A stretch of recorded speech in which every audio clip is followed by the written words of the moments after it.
네, 여러분 안녕하세요. 로비오트입니다. 이렇게 녹화를 하고 있다는 거는 경련적의 시간이 돌아왔다는 것입니다. 이번 7월달 3070 Ti라든지 3060 Ti가 물량이 조금씩 풀리면서 전체적으로 시장이 많이 활성화가 된 그런 상태였습니다. 다만 수급 부족은 계속해서 이어지고 있다 보니까 어쩔 수 없이 가격이 좀 많이 올라간 상태예요. 그래픽 카드 같은 경우에는 아래 최저 라인업이라는 게 지금 만들어져 있는 상태에서 그 이상 그 이하를 거의 유지하고 있다라고 보시면 되고요. CPU 쪽에도 좀 많은 변동이 있었습니다.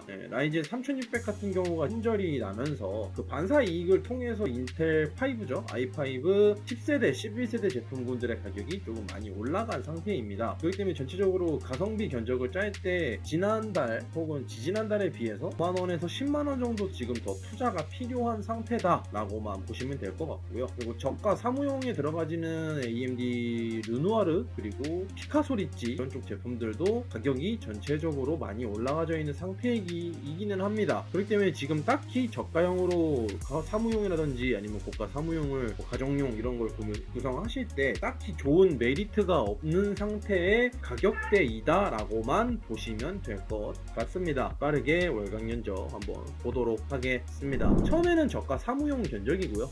10150 이번에 인텔 CPU로 구성을 했습니다. 이거는 10100이죠. 10세대 리프레시 제품으로 실질적으로 성능이 10100이랑 큰 차이는 나지는 않습니다. 다만 10100도 지금 가격이 좀 많이 올라가져 있는 상태라 좋은 제품일 것이다 라는 가정하에서 구성을 했고요. 다만 난 돈 1000원, 돈 만원이라도 아끼겠다 하시는 분들께서는 10100으로 구성을 하시면 될 것 같습니다. 일단 저는 10105로 구성을 했어요.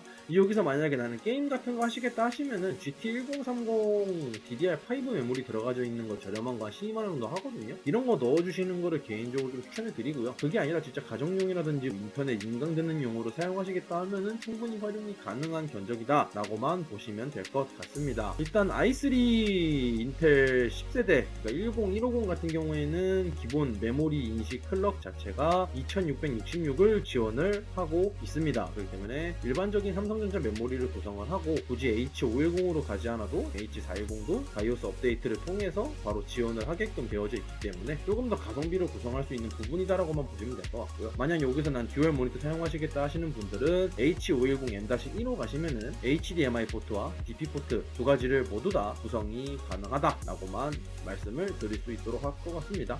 뭐 워드 작업 이런 거 하시는 경우 가능하시고요. 진짜 포토샵까지는 가능은 한데 포토샵 정도 만드실 거라면은 저가 사무용보다는 고가 사무용으로 구성을 하시는 거를 추천드리도록 하겠습니다. 다음은 고가 사무용이에요. 고가 사무용 좀 많이 고민을 했는데 4650으로 갈까 인텔 10400으로 갈까 좀 고민을 많이 했는데 10400보다 확실히 11400이 내장 그래픽 성능이 월등하게 올라갔다는 점 그리고 IPC 개선 그리고 AVX 512를 지원한다는 점에서 11400으로 이번에는 구성을 하게 되었습니다. 전체적인 가격은 50만원대 중반 60만원대 초반이라고 보시면 될 것 같고요.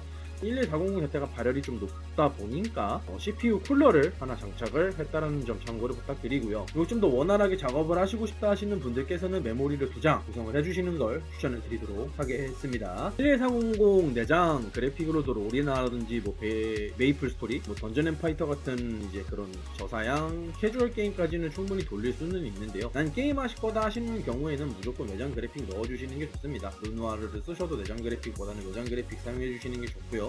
GT1030 같은 거라도 하나 넣어주시는 게 조금 더 성능적인 부분 그리고 버벅인 부분에서 월등히 더 나다고만 설명을 드리도록 하겠습니다. 이 구성에서 혹시 차후에 그래픽을 넣을 수도 있기 때문에 파워는 일부러 500W로 구성을 했고요. 1660 슈퍼까지는 충분히 장착이 가능한 파워와 용량이기 때문에 나중에 업그레이드하시기에도 크게 문제는 없을 것이다 라고 말씀을 드리도록 하겠습니다. 다음 분은 저가 FHD 게이밍이에요. 여기서부터 정말 많이 엄청난 고민을 했는데요. 지금 현재 1650 슈퍼부터 2060까지의 가격 차이가 거의 나지 않습니다. 그리고 2060에서 한 15만원에서 10만원만 더 투자를 하면은 3060을 갈 수 있어요. 엄청나게 라인업이 촘촘하게 짜여져 있는데 원래 1660 슈퍼, 1660, 2060은 단종이 되어야 되는 제품들인데도 지금 나오는 거거든요. 칩셋이 많이 남아있는 거기도 하고 3060 이런 애들이 채굴이나 이런 게 성능이 좋아서 한동안 쫙 빠졌었잖아요. 그래서 가격 지금 구성하기가 상당히 좀 어려운데 90만원대 혹은 80만원대 후반에서 구성을 하시려면은 3300X에 1650 정도가 지금 한 개일 것으로 개인적으로 보여집니다. 배틀그라운드 하오 혹은 이제 방송용 옵션 아니면 선수 옵션이라고 해서 좀 낮은 옵션들이 있는데 이런 옵션으로는 충분히 프레임 유지가 가능한 견적이다라고 보시면 될 것 같고요. 만약에 좀 높은 사양의 게임 몬스터 헌터라든지 뭐 다른 거 하실 분들이라면은 당연히 올려주셔야 된다는 것만 참고를 부탁드리고, CPU는 3300X이기 때문에 리얼 6코어를 지원하는 게임들, 특히 오버워치라든지 배틀그라운드 이런 쪽에서는 약간의 성능 저하가 발생은 할 수가 있다라는 점만 참고를 부탁드리도록 하겠습니다. 1650 같은 경우에는 지금 뭐 MSI라든지 기가바이트 쪽에서 간혹 30만원대 초반에 풀리는 물량들이 있는데 빨리 구매하셔야 돼요. 눈에 보여서 고민하고 있다가 놓쳐버리면 이미 다 팔린 제품이라 조립 취소가 될 수도 있다는 것만 참고를 부탁드리도록 하겠습니다. 다음번엔 중국 FHD 게이밍인데 여기서부터 일단 6코어로 구성을 했고요. 100만원이 기본적으로 넘어갑니다. 1660 슈퍼 구성이고요. 여기서부터는 이제 거의 모든 게임 FHD에서는 다 옵션 타입하면은 무난한 프레임을 뽑아줄 수 있다라고만 보시면 될 것 같은데 일부러 인텔로 구성을 했어요. 왜냐? 여기서 AMD로 가게 되면은 보드에서 적어도 한 2만원 정도 더 상승하는 부분이 있고 CPU에서도 적어도 10만원 정도 상승하고 쿨러까지 포함을 하면은 그러면 13만원, 15만원, 많게는 20만원까지도 차이가 발생할 수 있는 견적이기 때문에 CPU 쪽에서 가성비로 가시는 거를 개인적으로 추천해 드리도록 하겠습니다. 분명 CPU의 성능 차이가 확실하게 발생은 하지만 그래픽카드를 올리는 것만큼 확실한 성능 체감은 없기 때문에 그래픽카드를 우선적으로 구성을 했다는 것만 참고를 부탁드리도록 하겠습니다. 이제 고가 FHD인데요. 여기서 3060을 그냥 구성을 했어요. 배틀그라운드 FHD 기준으로 옵션 타입했을 때 국민 옵션 144Hz가 나오는 구성이라고만 보시면 될 것 같고요. 이제 IPC 개선이 이제 11400이 10400에 비해서 조금 더 성능이 좋기 때문에 11400으로 구성을 했습니다. 일부러 H510으로 구성을 했어요. H410으로 구성을 해도 상관은 없는데 H410 보드와 H510 보드를 인텔 11세대에 매치를 했을 때 가장 큰 차이점은 메모리 클럭에 있습니다. 11400 같은 경우에는 H510 보드를 사용했을 때 바로 3200MHz를 사용할 수 있는 기본적인 메인보드 구성이 되고요. 물론 이제 1대1 동기화라고 해서 레모버 클럭을 하게 되면은 2933인가? 아마 이게 한계로 알고 있는데 이거랑 일반 1대2 동기화에서 3200 일반 제렌 클럭을 사용하는 거랑 큰 차이가 없는 걸로 알고 있어요. 기껏해야 한 3-4% 정도 차이 게임 성능에서 나기 때문에 굳이 난 레모버 같은 거 안 건들고 싶다 하시는 분들은 H510을 선택하시는 것도 충분히 나쁘지 않다라고만 좀 말씀을 드리고 싶고요. 그리고 타워형 공랭 쿨러 사용하면은 전원부 쪽 발열도 충분히 제어가 가능하고 일반적인 초코파이 쿨러를 사용한 벤치 결과에서도 전원부 온도는 게임에서 아무리 높아도 60도를 넘지 않는 모습이었습니다. 물론 방온도가 저처럼 35도, 36도 찍는 방이라면은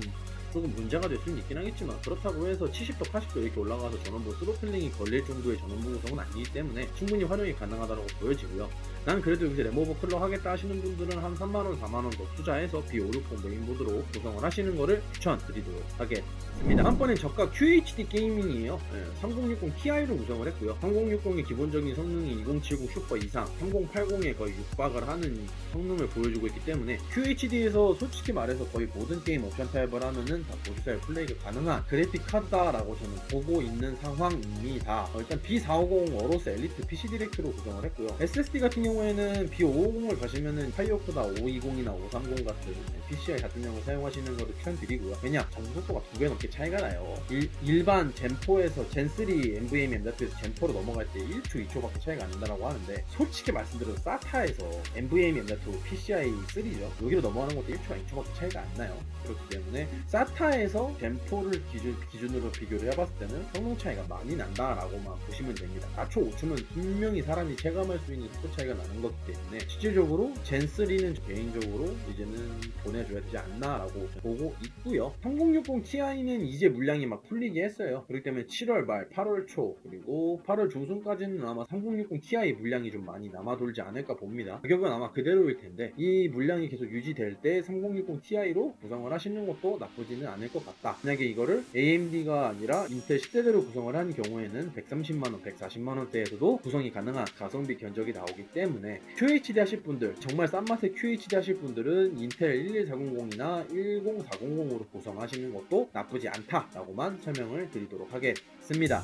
고가 QHD 게이밍에서는 3070 Ti로 구성을 했는데 3070 Ti가 솔직히 말씀드려서 지금 가격도 가격인데 남아있는 제품 자체가 많지가 않아요. 물량이 풀린다라고 하면은 분명 분명히 100만원대 초반 혹은 90만원대 후반대에서도 구매가 가능한 제품군이 참 많을 텐데 저는 절대적으로 MSI 제품을 구매하는 거를 장려치 않습니다. 기본적으로 말씀을 드리고요. 이거 같은 경우에는 왜냐? 얘네가 싸게 파는 이유가 다 있어요. 자기네들 AS 안 좋은 거 어떻게든 커버하려고 싸게 팔고 있다라고만 저는 그렇게밖에 안 보이기 때문에 뭐 성능이 좋고 뭐 쿨링이 좋다라는 건 당연히 알고 있지만은 3070 Ti는 다 발열이 잘 잡고요. 하물며 ENTEC 블랙 에디션 마저도 상당히 발열을 잘 잡는 모습이었고요. 클럭 차이 엄청나게 차이 나지 않는 이상 게임에서 실질적으로 10프레임 이내, 20프레임 이내에서 소문밖에 차이 안 납니다. 이럴 바에는 그냥 AS 좋은 회사 구성하시는 거를 개인적으로 추천을 드리도록 하고요. 3070 같은 경우에는 750에서 850W를 권장을 하고 있어요. 그래서 저는 850W를 사용하시는 거를 개인적으로 추천을 드리고요. 왜냐? 파워라는 거는 소모품이기 때문에 사용하는 만큼 총 출력이 내려가지게 됩니다.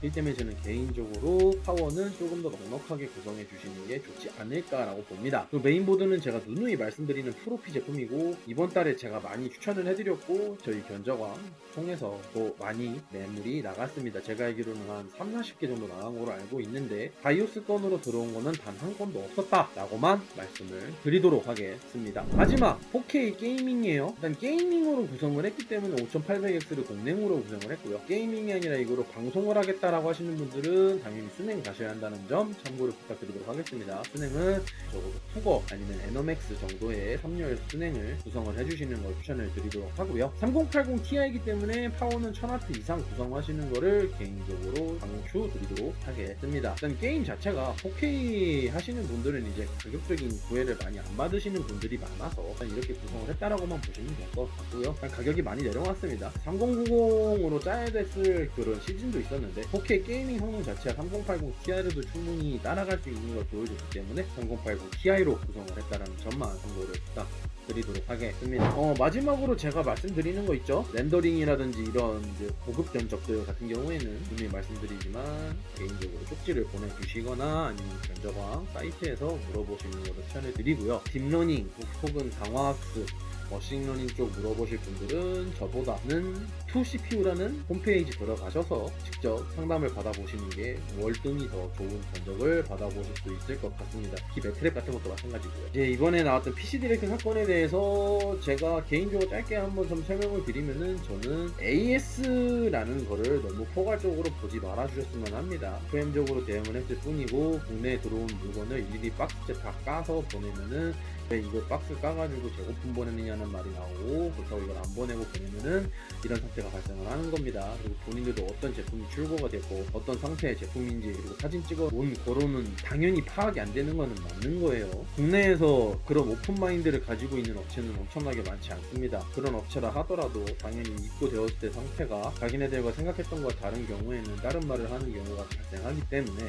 이런 부분에서도 저는 FM대로 처리를 했다라고만 말씀을 드리고 싶고요. AS 관련 솔직히 이것도 AS는 AS인데요. 포괄적인 AS라고 보고요. 술이라든지 이런 쪽에서의 애프터 서비스에 대한 문제는 저는 믿고 아직도 사용하려 합니다. 몇몇 하시는 분들 본인들이 AS 한번 받아보세요. 두 번 다시 못 받을 것이니까요. 이번 8월 견적 여기서 마치도록 하고요. 아마 이제 존버하실 분들은 존버를 풀어도 될 것 같습니다. 다만 지난 세대들 있죠. RTX 2000번대라든지 아니면 인텔 10세대 이런 거 사용하고 계셨던 분들은 좀 더 기다리는 걸 저는 추천드리도록 하겠습니다. 올겨울에 또 무슨 제품이 나올지 모르기 때문입니다. 자, 여러분 날 더운데 몸 건강 꼭 챙기시고요. 수분 보충 잘 하셔서 올 여름 화이팅 하도록 합시다. 저는 또 다음번에 뵐 수 있도록 할게요. 아디오스!